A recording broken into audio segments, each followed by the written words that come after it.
வெற்றிவேல் முருகருக்கு அரோகரா. முருகர் பக்தர் அனைவருக்கும் வணக்கங்க. இன்றைக்கி வெள்ளிக்கிழமை. முருகருக்கு நான் அபிஷேகம் பண்ணி தான் இன்றைக்கி நான் பூஜை பண்ணியிருந்தேன். பிள்ளையார் எங்கள் வீட்டுக்கு வந்ததுலேருந்து அவருக்குன்னு நான் எந்த பூஜையும் பண்ணினது இல்லை. அதனால் இன்றைக்கி அவருக்கும் சேர்த்தே நான் அபிஷேகம் பண்ணிட்டேங்க. இதுக்கு முன்னாடி உள்ள வீடியோவில் நான் சொல்லியிருப்பேன், முருகர் எனக்கு என்ன மிராக்கள் பண்ணினார் அது உங்களோட ஷேர் பண்ணுறேன் அப்படின்னு சொல்லியிருந்தேன். அதுக்கு முன்னாடி முருகர் என்னையை தேடி எங்கள் வீட்டுக்கு எப்படி வந்தார், அவருக்கான ஃபஸ்ட்டு பூஜை நான் என்ன பண்ணணுங்கிறத ஃபஸ்ட்டு நீங்கள் தெரிஞ்சுக்குவாங்க. இப்போ 2 வருஷமாக தான் எங்கள் வீட்டில் நான் பூஜைலாம் பண்ணுறேன். அதுக்கு முன்னாடி நான் எந்த பூஜையும் பண்ணினது கிடையாது.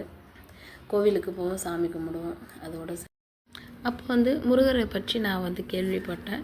அப்போ அவருக்கான பூஜை எங்கள் வீட்டில் நான் ஃபஸ்ட்டு எப்படி நான் ஸ்டார்ட் பண்ணேன்னா, அவருக்கான நாள் செவ்வாய்க்கிழமை பிரம்ம முகூர்த்தத்தில் வெத்தலை தீபம் போட்டு தான் நான் ஃபஸ்ட்டு நான் ஸ்டார்ட் பண்ணியிருந்தேன். அன்றைக்கே எனக்கு பெரிய மிராக்கள் பண்ணியிருந்தாருங்க. நான் சத்தியமாக நான் எதிர்பார்க்கவே இல்லை. என்னென்னா, எங்கள் வீட்டுக்கார் எப்போதும் போல் மார்னிங் வேலைக்கு போயிட்டு ஈவினிங்காக வீட்டுக்கு வந்தாங்க. அப்போ வரும்போது என்கிட்ட ஒரு விஷயம் சொன்னாங்க. என்னென்னா, உனக்குன்னு ஒன்று கொண்டுட்டு வந்திருக்கிறேன், அது என்னென்னு சொல்லு அப்படின்னாங்க. எனக்கு தெரியல, என்னால் கெஸ் பண்ண முடியல. அப்போ நான் அவர்கிட்ட சொன்னேன், எனக்கு தெரியலம்மா, என்னென்னு தெரியல, நீயே சொல்லு அப்படின்னு.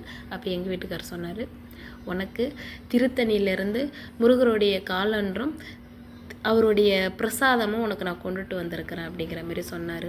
எனக்கு எல்லாம் நம்பவே முடியல, ரொம்பவே அதிர்ச்சியாக இருந்துச்சு. நம்ம இன்றைக்கி தான் ஃபஸ்ட் டைம் முருகருக்கு நம்ம பூஜை பண்ணுறோம். ஆனால் ஃபஸ்ட்டு நாளே நம்மளை தேடி நம்ம வீட்டுக்கு வந்துட்டாரே அப்படின்னு சொல்லி நான் ரொம்பவே சந்தோஷப்பட்டேங்க.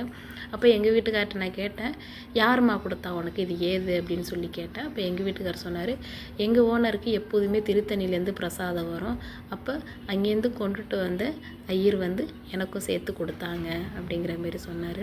ரொம்பவே சந்தோஷப்பட்டார், அவரும் சந்தோஷப்பட்டார், எனக்குமே சந்தோஷமாக இருந்துச்சு. அவர் இன்னொரு விஷயமும் சொல்லியிருந்தார், நான் 2-3 வருஷமாக அங்கே வேலை செய்கிறேன், ஆனால் முருகருக்கானது எதுவுமே இது வரைக்கும் என் கையில் அங்கே வந்தது கிடையாது. ஆனால் நீ ஃபஸ்ட் டைம் இங்கே பிரம்ம முகூர்த்த பூஜை பண்ணுற அந்த ஃபஸ்ட்டு நாளே அவர் உன்னை தேடி வந்துட்டார் பாரு அப்படிங்கிற மாரி சொல்லியிருந்தாருங்க. அதனால தாங்க சொல்கிறேன், அதுதான் முருகருடைய மிராக்கள். முருகரை பற்றி தெரிந்தவர்களுக்கு தெரியும் அவருடைய சக்தி என்னன்னு.